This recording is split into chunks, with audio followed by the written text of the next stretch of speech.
चलिए मित्रों, शुरू करते हैं हम अपना करंट अफेयर। देखते हैं हमारे जितने भी महत्वपूर्ण खबरें हैं सब पे विस्तार से चर्चा और विश्लेषण करते हैं। हमारी पहली न्यूज़ है, राष्ट्रपति ने भारत में जेल मैनुअल की मैपिंग और सुधार तथा कैदियों की संख्या कम करने के उपाय रिपोर्ट जारी की है। यह रिपोर्ट भारत के सुप्रीम कोर्ट की शोध शाखा centre for research and planning ने तैयार की। यह रिपोर्ट भारत की जेल प्रणाली की जटिलताओं को उजागर करने का प्रयास करती है। इसमें प्रौद्योगिकी संचालित समाधानों की क्षमता पर ध्यान केंद्रित किया गया है। रिपोर्ट के मुख्य बिंदुओं पर एक नजर डालते हैं। तो रूढ़िवादिता, जेल मैनुअल्स में आवश्यक सफाई और मैला साफ करने के कार्य को हीन या अपमानजनक माना जाता है। यह श्रम के संबंध में एक पदानुक्रमित दृष्टिकोण को बनाए रखता है। जमानत अस्वीकृति, जमानत आवेदनों की अस्वीकृति दर उच्च है। सत्र न्यायालयों में 32.3% और मजिस्ट्रेट न्यायालयों में 16.2% जमानत आवेदन अस्वीकृत कर दिए जाते हैं। धीमी सुनवाई, 2023 में 52% से अधिक ऐसे मामले साक्ष्य चरण में लंबित थे जहां आरोपी 1 वर्ष से अधिक समय से हिरासत में है। अन्य देखते हैं, जेलों में हाथ से मैला उठाने की प्रथा का जारी रहना, जाति व्यवस्था के आधार पर जेल में कार्यों का विभाजन, खुली जेलों का कम उपयोग आदि। उल्लेखनीय है कि जाति व्यवस्था के आधार पर जेल में कार्यों के विभाजन को सुकन्या शांता मामले में असंवैधानिक घोषित किया गया है। अब देखते हैं जेल सुधारों के लिए प्रौद्योगिकी का उपयोग। ई प्रिजन्स, इसे राष्ट्रीय सूचना विज्ञान केंद्र ने विकसित किया है। यह जेल और कैदियों के प्रबंधन से संबंधित सभी गतिविधियों को एकीकृत करने पर केंद्रित है। मॉडल जेल और सुधार सेवा अधिनियम 2023, इसमें कैदियों को जेल से छुट्टी देने की शर्त के रूप में इलेक्ट्रॉनिक निगरानी प्रौद्योगिकी के उपयोग का प्रावधान किया गया है। सुप्रीम कोर्ट की फास्ट ट्रैक प्रणाली, तो इसने अदालतों से जेल तक जमानत आदेशों के पहुंचने में होने वाली देरी को कम किया है। और इंटरऑपरेबल क्रिमिनल जस्टिस सिस्टम, तो यह अदालतों, पुलिस और जेलों के बीच एक स्वचालित चैनल बना सकता है तथा हिरासत के मामलों में होने वाली अनुचित देरी को कम कर सकता है। ठीक है, ये हमने बात की जेल सुधारों के लिए प्रौद्योगिकी का उपयोग। अब बात करते हैं, सुप्रीम कोर्ट ने लोक सेवकों पर मुकदमा चलाने के लिए पूर्व स्वीकृति अनिवार्य कर दी है। सुप्रीम कोर्ट ने निर्णय दिया कि मनी लॉन्ड्रिंग के मामलों में लोक सेवकों पर मुकदमा चलाने के लिए पूर्व स्वीकृति अनिवार्य है। यह निर्णय कठोर धन शोधन निवारण अधिनियम के तहत एक महत्वपूर्ण प्रक्रियात्मक सुरक्षा स्थापित करता है। साथ ही यह पीएमएलए संबंधी अभियोजन में जवाबदेही का एक स्तर जोड़ता है। प्रवर्तन निदेशालय बनाम विभु प्रसाद आचार्य मामले में मुख्य पर्यवेक्षण देखते हैं। तो सीआरपीसी की सर्वोच्चता, सुप्रीम कोर्ट ने जोर देकर कहा कि पीएमएलए दंड प्रक्रिया संहिता सीआरपीसी की धारा 197 के तहत पूर्व स्वीकृति की आवश्यकता को खत्म नहीं करता है। यह प्रावधान भारतीय नागरिक सुरक्षा संहिता 2023 की धारा 218 के अनुरूप है। इस संहिता ने 1 जुलाई 2024 से सीआरपीसी की जगह ले ली है। सीआरपीसी की धारा 197 के बारे में देखते हैं। तो यह धारा लोक सेवकों को उनके कर्तव्यों के निर्वहन में उनके द्वारा किए गए किसी भी कार्य के लिए अभियोजन से और मुकदमा चलाए जाने से संरक्षण प्रदान करती है। अपवाद देखते हैं, संरक्षण को अनधिकृत नहीं किया जा सकता है और लोक सेवकों पर सक्षम सरकार की पूर्व स्वीकृति से ही मुकदमा चलाया जा सकता है। अब देखते हैं सिविल सेवकों की सुरक्षा के लिए क्या प्रावधान किए गए हैं। संविधान के अनुच्छेद 311(1) और 311(2) के तहत ये अनुच्छेद सिविल सेवकों को संवैधानिक संरक्षण प्रदान करते हैं। और लोक सेवक अधिनियम 1850 तो यह सुनिश्चित करता है कि जांच निष्पक्ष और पारदर्शी तरीके से की जाए। साथ ही यह भी सुनिश्चित किया गया है कि लोक प्रशासन के भीतर प्राकृतिक न्याय के सिद्धांतों को कायम रखा जाए। अब बात करते हैं धन शोधन निवारण अधिनियम 2002 के विषय में। तो अधिनियम मनी लॉन्ड्रिंग को रोकने और मनी लॉन्ड्रिंग से प्राप्त संपत्ति को जब्त करने का प्रावधान करने के लिए निर्मित एक व्यापक कानून है। प्रवर्तन निदेशालय यानी ईडी और वित्तीय आसूचना एकक भारत इसके कार्यान्वयन प्राधिकरण है। पीएमएलए के अनुसार मनी लॉन्ड्रिंग अवैध रूप से अर्जित धन को वैध दिखाने की प्रक्रिया है। पीएमएलए मनी लॉन्ड्रिंग को किसी भी ऐसी गतिविधि के रूप में परिभाषित करता है जिसमें निम्नलिखित शामिल है, जैसे अपराध से प्राप्त आय को छिपाना, अपराध से प्राप्त आय को अपने पास रखना और अपराध से आय अर्जित करना आदि। ये हमने बात की धन शोधन निवारण अधिनियम 2002 के विषय में। बात करते हैं, प्रथम एशियाई बौद्ध शिखर सम्मेलन 2024 संपन्न हुआ। इसका आयोजन भारत के संस्कृति मंत्रालय और अंतर्राष्ट्रीय बौद्ध परिसंघ ने संयुक्त रूप से किया था। प्रथम एशियाई बौद्ध शिखर सम्मेलन का विषय था एशिया को मजबूत बनाने में बौद्ध धर्म की भूमिका। इस सम्मेलन में 32 देशों के 160 से अधिक अंतर्राष्ट्रीय प्रतिभागियों ने हिस्सा लिया था। प्रथम एशियाई बौद्ध शिखर सम्मेलन का महत्व देखते हैं। तो इसमें बौद्ध धर्म के सिद्धांतों एवं भारत और एशिया के बीच गहन अंतर संबंध पर जोर दिया गया। साथ ही इन दोनों के बीच मौजूद पूरक संबंधों को भी दर्शाया गया है। इस शिखर सम्मेलन में दिल्ली घोषणा पत्र को भी अपनाया गया है। पहले देखते हैं दिल्ली घोषणा पत्र के विषय में। तो बौद्ध धर्म के सिद्धांतों के आधार पर एशियाई देशों के बीच संबंधों को मजबूत करना, पाली ग्रंथों और बौद्ध दर्शन के संरक्षण एवं अध्ययन पर ध्यान देना, मूल्य आधारित समाज के निर्माण में युवाओं को अधिक सक्रिय रूप से शामिल करना और आधुनिक वैज्ञानिक और चिकित्सा क्षेत्रों में बौद्ध धर्म की प्रासंगिकता का पता लगाना, साथ ही वैश्विक शांति और समझ के लिए एक एकीकृत शक्ति के रूप में बुद्ध की शिक्षाओं को महत्व देना है। ठीक है, अब आगे बात करते हैं इस शिखर सम्मेलन में नैतिक अभिशासन, करुणामयी कार्यवाही और सजगता के साथ सतत विकास के लिए मार्गदर्शक ढांचे के रूप में बौद्ध धर्म की भूमिका की पुनः पुष्टि की गई है। यह शिखर सम्मेलन भारत की एक्ट ईस्ट पॉलिसी और नेबरहुड फर्स्ट पॉलिसी के अनुरूप है। इसके तहत एशिया में सामूहिक, समावेशी और आध्यात्मिक विकास पर ध्यान केंद्रित किया जाता है। बात करते हैं भारत की कूटनीति में बौद्ध धर्म की भूमिका के विषय में। तो ऐतिहासिक वैधता, बौद्ध धर्म की जन्मस्थली होने के कारण भारत को एशिया में महत्वपूर्ण कूटनीतिक लाभ प्राप्त होता है। वैश्विक बौद्ध आबादी का 97% हिस्सा एशियाई क्षेत्र में निवास करता है। धार्मिक विरासत स्थल, तो बौद्ध पर्यटकों को देश में आमंत्रित करने एवं भारत को बौद्ध धर्म के आध्यात्मिक गंतव्य के रूप में स्थापित करने के लिए सीमा पार संबंधों को बढ़ावा देने में मदद मिलती है। उदाहरण के लिए जैसे नेपाल के साथ अंतर्राष्ट्रीय बौद्ध पर्यटक सर्किट विकसित करना। अवशेष कूटनीति, आसियान के साथ भारत की सांस्कृतिक कूटनीति में बौद्ध धर्म एक मजबूत आधार रहा है। उदाहरण के लिए हाल ही में भगवान बुद्ध के अवशेषों को थाईलैंड में भेजा गया था। दलाई लामा की उपस्थिति, तो धर्मशाला में दलाई लामा और निर्वासित तिब्बी संसद की मेजबानी से बौद्ध परंपराओं के संरक्षक के रूप में भारत की छवि मजबूत हुई है। ये बात की हमने भारत की कूटनीति में बौद्ध धर्म की जो भूमिका है उसके विषय में। अब बात करते हैं, संयुक्त राष्ट्र पर्यावरण कार्यक्रम ने अडेप्टेशन गैप रिपोर्ट 2024 जारी की है। तो यह रिपोर्ट जलवायु अनुकूलन योजना, उसका कार्यान्वयन और वित्त पोषण में प्रगति का वार्षिक मूल्यांकन है। एडेप्टेशन गैप वास्तव में अनुकूलन योजना के वास्तविक क्रियान्वयन और समाज द्वारा निर्धारित लक्ष्य के बीच का अंतर है। यह मुख्यतः जलवायु परिवर्तन के प्रभावों से संबंधित प्राथमिकताओं द्वारा निर्धारित होता है। यह अंतर संसाधन की कमी और प्रतिस्पर्धी प्राथमिकताओं को दर्शाता है। एडेप्टेशन या अनुकूलन से आशय वास्तविक या अपेक्षित जलवायु परिवर्तन के अनुसार अपनी गतिविधियों को समायोजित करने वाले उपायों से है। अब रिपोर्ट के मुख्य बिंदु पर एक नजर डालते हैं। एडेप्टेशन गैप, वित्त पोषण के मामले में यह कमी प्रतिवर्ष 187 से 359 बिलियन अमेरिकी डॉलर की है। अनुकूलन की दिशा में प्रगति, विकासशील देशों में अंतर्राष्ट्रीय सरकारों द्वारा अनुकूलन उपायों में वित्त पोषण 2022 में बढ़कर 27.5 बिलियन अमेरिकी डॉलर हो गया था। यह वित्त पोषण ग्लासगो जलवायु संधि की दिशा में प्रगति को दर्शाता है। इस संधि में विकसित देशों से विकासशील देशों में अनुकूलन उपायों में 2025 तक वित्त पोषण को 2019 के 19 बिलियन अमेरिकी डॉलर से कम दोगुना करने का आग्रह किया गया है। अनुकूलन का महत्व देखते हैं। तो महत्वाकांक्षी अनुकूलन उपायों से जलवायु परिवर्तन के वैश्विक खतरों को आधा किया जा सकता है। उदाहरण के लिए कृषि में प्रतिवर्ष 16 बिलियन अमेरिकी डॉलर का निवेश लगभग 78 बिलियन लोगों को जलवायु परिवर्तन के कारण होने वाली भुखमरी या चिरकालिक भुखमरी से बचाएगा। ठीक है, अब बात करते हैं एडेप्टेशन गैप को दूर करने के लिए सिफारिशों के विषय में। तो जलवायु परिवर्तन पर आगामी COP 29 में जलवायु वित्त पोषण के लिए एक महत्वाकांक्षी न्यू कलेक्टिव क्वांटिफाइड गोल अपनाना चाहिए। जलवायु अनुकूलन को बढ़ावा देने वाले उपायों को मजबूत करना चाहिए। नई वित्तीय संसाधनों की संभावना तलाशनी चाहिए तथा क्षमता निर्माण और प्रौद्योगिकी हस्तांतरण को प्रोत्साहन देना चाहिए। अनुकूलन उपायों के वित्त पोषण की प्रक्रिया में भी बदलाव लाने की आवश्यकता है। अभिघटना के बाद कार्यवाही में वित्त पोषण धीरे धीरे वित्त पोषण और परियोजना आधारित वित्त पोषण की नीति अपनाई जाती है। इसके बदले घटना का अनुमान लगाकर उसे टालने में वित्त पोषण रणनीति और परिवर्तनकारी अनुकूलन में वित्त पोषण आदि को बढ़ावा देना चाहिए। अब देखते हैं जलवायु अनुकूलन के लिए पहले कौन कौन सी हैं। तो वैश्विक पहलों की बात करते हैं।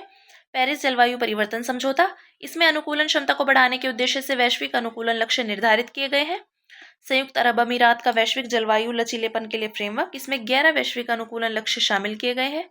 अनुकूलन निधि या क्योटो प्रोटोकॉल के पक्षकार विकासशील देशों में अनुकूलन परियोजनाओं को वित्त पोषित करने की निधि है। बात करते हैं भारत की पहले।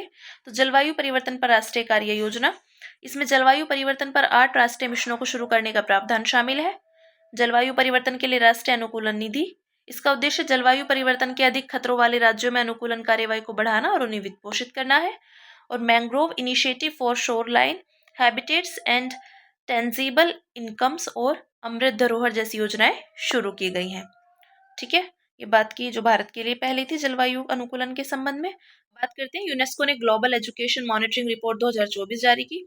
तो यह रिपोर्ट संयुक्त राष्ट्र शैक्षिक, वैज्ञानिक और सांस्कृतिक संगठन यूनेस्को द्वारा आयोजित वैश्विक शिक्षा बैठक में जारी की गई है। इस बैठक की मेजबानी ब्राजील यानी वर्तमान में G20 अध्यक्ष द्वारा फोर्टालेजा में की गई है। रिपोर्ट के मुख्य बिंदु पर एक नजर डालते हैं। परिवर्तन के एजेंट के रूप में लीडर, शिक्षा में नेतृत्व को सामाजिक प्रभाव की एक प्रक्रिया माना जाता है। इसका उद्देश्य एक सामान्य लक्ष्य की प्राप्ति के लिए संयुक्त प्रयासों को अधिकतम करना होता है। शैक्षिक क्षेत्र के एक लीडर के निम्नलिखित कार्य होते हैं, देखते हैं। अपने उद्देश्य को परिभाषित करना और यह योजना बनाना कि वे परिवर्तन को कैसे प्रभावित करेंगे। समानता, गुणवत्ता और समावेशी शिक्षा लक्ष्यों के साथ अधिगम संबंधी परिणामों को संतुलित करना। वित्त पोषण की कमी, 10 से 10 में से 4 देश शिक्षा पर जीडीपी का 4% से भी कम खर्च करते हैं। स्कूल ना जाने वाले बच्चे। वैश्विक स्तर पर स्कूल ना जाने वाले बच्चों और युवाओं की संख्या 251 मिलियन से अधिक है। गौरतलब है कि 2015 के बाद से इस संख्या में केवल 1% की कमी आई है। शिक्षा तक पहुंच। मध्य और दक्षिणी एशिया के देशों ने शिक्षा तक पहुंच में तीव्र प्रगति की है। हालांकि दुनिया में स्कूल न जाने वाली सबसे अधिक आबादी अफगानिस्तान, बांग्लादेश, भारत और पाकिस्तान में है। देखते हैं रिपोर्ट में की गई मुख्य सिफारिशें। नेतृत्व का विकास।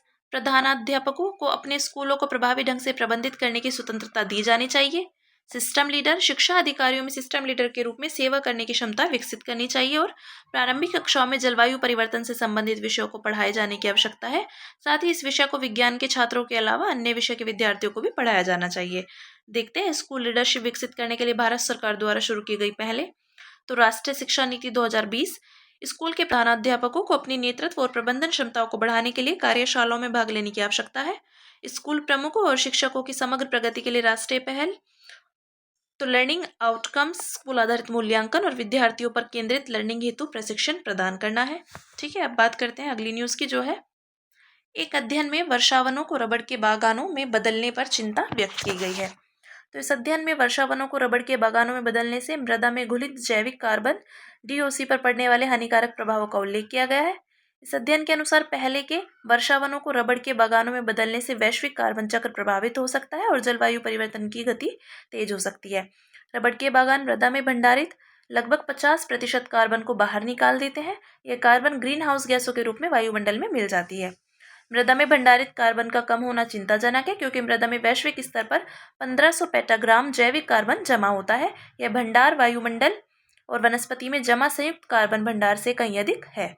रबड़ के बागानों ने मृदा में घुलित जैविक कार्बन डीओसी के स्तर को 150 से 200% तक बढ़ा दिया है। गौरतलब है कि मृदा में घुलित जैविक कार्बन कुल मृदा जैविक कार्बन का 1% है। मृदा में घुलित जैविक कार्बन स्थलीय पारिस्थितिकी तंत्र में सबसे अधिक गतिशील कार्बनिक पदार्थों में से एक है। यह मृदा निर्माण प्रक्रिया को और वैश्विक कार्बन चक्र में महत्वपूर्ण भूमिका निभाती है। देखते हैं रबड़ बागानों का पर्यावरण पर अन्य प्रभाव। तो जैव विविधता का कम होना। किसी क्षेत्र में केवल रबड़ की खेती करने से जैव विविधता का नुकसान होता है, मृदा कमजोर हो जाती है। थाईलैंड के रबड़ बागानों में जैव विविधता में कम से कम 60% की कमी दर्ज की गई है।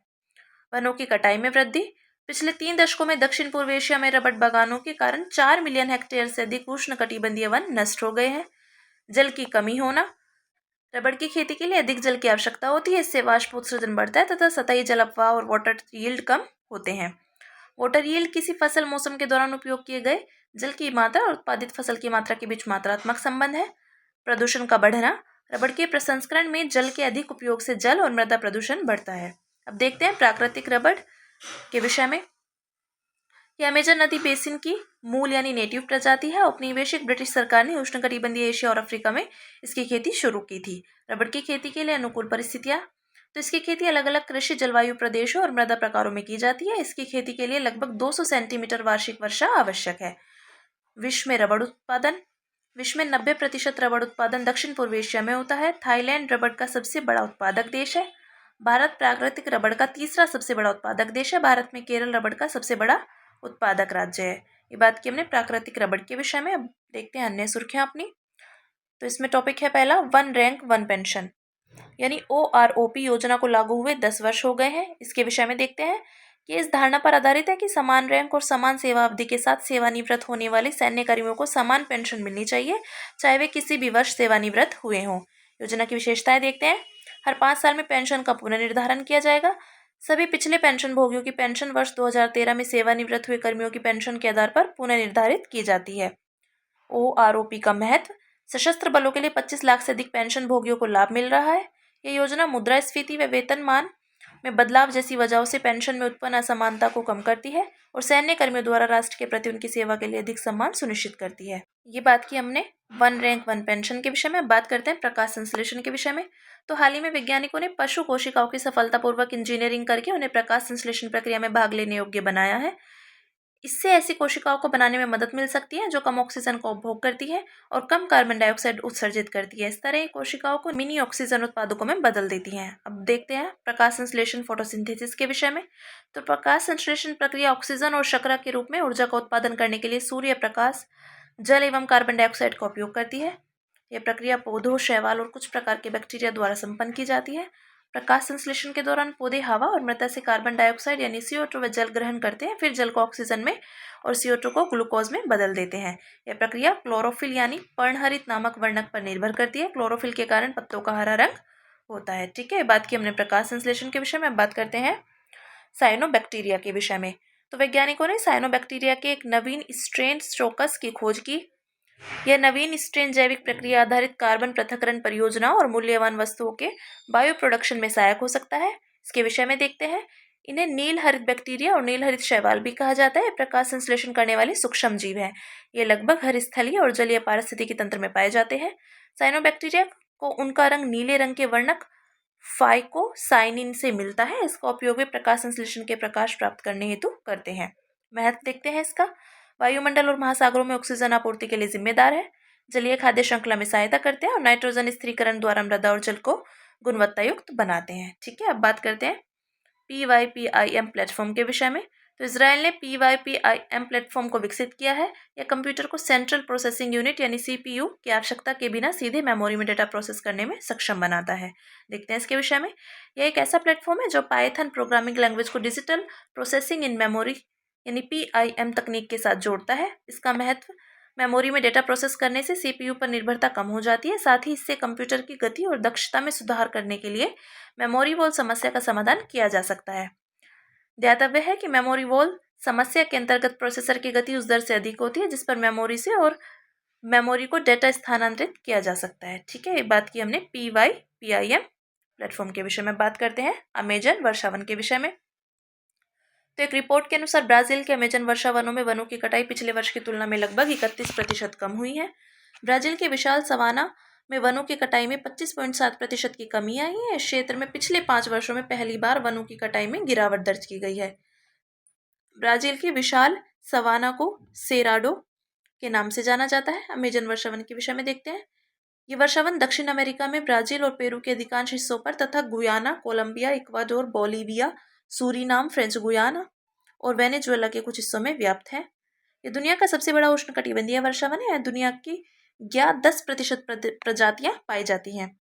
यह अमेजन नदी के जल अफवाह बेसिन पर स्थित है। यहाँ विश्व का 20% ताजा जल मिलता है। ठीक है, बात की अमेजन वर्षावन के विषय में। अब बात करते हैं सीबक थान के विषय में। तो लद्दाख में महिलाएं सीबक थान की खेती में अहम भूमिका निभाती हैं। इसके विषय में देखते हैं। इसे 2023 में GI टैग दिया गया था।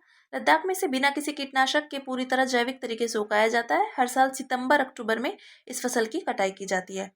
पौधे के प्रत्येक भाग, जिसमें फल, पत्ती, टहनी, जड़ और कांटे शामिल है, का पारंपरिक रूप से औषधि, पोषण के पूरक आदि के रूप में उपयोग किया जाता रहा है। इसलिए इसे लोकप्रिय रूप से wonder plant, Ladakh gold, golden Bush या ठंडे रेगिस्तान की सोने की खान के नाम से भी जाना जाता है। ठीक है, अब बात करते हैं न्यूट्रास्यूटिकल उद्योग के विषय में। भारत सरकार के प्रधान वैज्ञानिक सलाहकार कार्यकाल के अनुसार भारत का न्यूट्रास्यूटिकल उद्योग विकास करने के लिए तैयार है। न्यूट्रास्यूटिकल टर्म का उपयोग खाद्य स्रोतों से प्राप्त ऐसे किसी भी उत्पाद के लिए किया जाता है जिसमें खाद्य पदार्थों में पाए जाने वाले मूल पोषण वैल्यू के अलावा कुछ अतिरिक्त स्वास्थ्य संबंधी लाभ निहित होते हैं। के उदाहरण देखते हैं। ओमेगा-3 फैटी एसिड और प्रोबायोटिक्स। न्यूट्रास्यूटिकल्स उद्योग के विषय में देखते हैं। तो वर्तमान में 90% वैश्विक न्यूट्रास्यूटिकल बाजार संयुक्त राज्य अमेरिका, जापान और यूरोप के पास है। न्यूट्रास्यूटिकल के वैश्विक व्यापार में भारत की हिस्सेदारी लगभग 2% है। न्यूट्रास्यूटिकल के लिए मुख्य पहले देखते हैं। तो व्यवस्थित व्यापार के लिए पहले harmonised system of nomenclature code का विकास किया गया है। न्यूट्रास्यूटिकल्स के लिए उत्पादन से संबंध प्रोत्साहन यानी PLI योजना शुरू की गई है। बात करते हैं WHO के प्राथमिकता वाले स्थानिक रोग जनकों की सूची के विषय में। तो विश्व स्वास्थ्य संगठन WHO के एक नए अध्ययन में नए टीके के विकास के लिए 17 रोग जनकों को शीर्ष प्राथमिकता के रूप में सूचीबद्ध किया गया है। यह क्षेत्रीय रोग भार, रोगाणुरोधी प्रतिरोध, जोखिम आदि के आधार पर स्थानिक रोग जनकों को प्राथमिकता देने का पहला वैश्विक प्रयास है। अध्ययन के मुख्य विशेषताओं पर एक नजर डालते हैं। तो यह अध्ययन HIV, मलेरिया और तपेदिक यानी TB जैसी लंबी अवधि तक रहने वाली बीमारियों पर वैक्सीन अनुसंधान के लिए दीर्घकालिक प्राथमिकताओं की पुष्टि करता है। यह ग्रुप ए स्ट्रेप्टोकोकस और क्लेब्सिएला न्यूमोनिया जैसे उभरते प्रतिरोधी रोगजनकों पर भी ध्यान केंद्रित करता है। अध्ययन में HIV, मलेरिया और तपेदिक पर अनुसंधान एवं विकास पर जोर दिया गया है। ये 3 बीमारियां सामूहिक रूप से हर साल लगभग 2.5 मिलियन लोगों की जान ले लेती है। ठीक है, अब देखते हैं सुर्खियों में रहा स्थल। जाम्बिया, राजधानी है इसकी लुसाका। तो हाल ही में जाम्बिया भारत संयुक्त स्थायी सहयोग आयोग का 6वां सत्र लुसाका में आयोजित किया गया। यह सत्र दोनों देशों के बीच राजनयिक संबंधों की स्थापना के 60 वर्ष पूरे होने के उपलक्ष्य में आयोजित किया गया था। यह दक्षिण मध्य अफ्रीका में स्थित एक भू आबाद यानी लैंड लॉक्ड देश है। इसकी सीमाएं उत्तर में तंजानिया, पूर्व में मलावी, दक्षिण पूर्व में मोजाम्बिक, दक्षिण में जिम्बाब्वे, दक्षिण पश्चिम में बोत्सवाना और नामीबिया, पश्चिम में अंगोला तथा उत्तर पश्चिम में डेमोक्रेटिक रिपब्लिक ऑफ कांगो से लगती है। भौगोलिक विशेषताएं देखते हैं। प्रमुख नदियां हैं जाम्बेजी, काफू, लुआंगवा आदि। जाम्बेजी नदी नामीबिया, बोत्सवाना और जिम्बाब्वे के बीच सीमा का निर्धारण करती है, अंततः हिंद महासागर में गिरती है। प्रमुख झीलें बंगवेलू झील, करीबा झील, मवेरू झील, टांगानिका झील आदि। टांगानिका झील बुरुंडी, DR कांगो और तंजानिया के साथ अपने तटों को साझा करती है। प्रमुख जलप्रपात है जाम्बेजी नदी पर विक्टोरिया जलप्रपात और सर्वोच्च शिखर है माफिंगा हिल्स। ठीक है, बात की हमने जाम्बिया के विषय में। ठीक है, इसी के साथ मिलते हैं कल अपनी नई खबरों के साथ।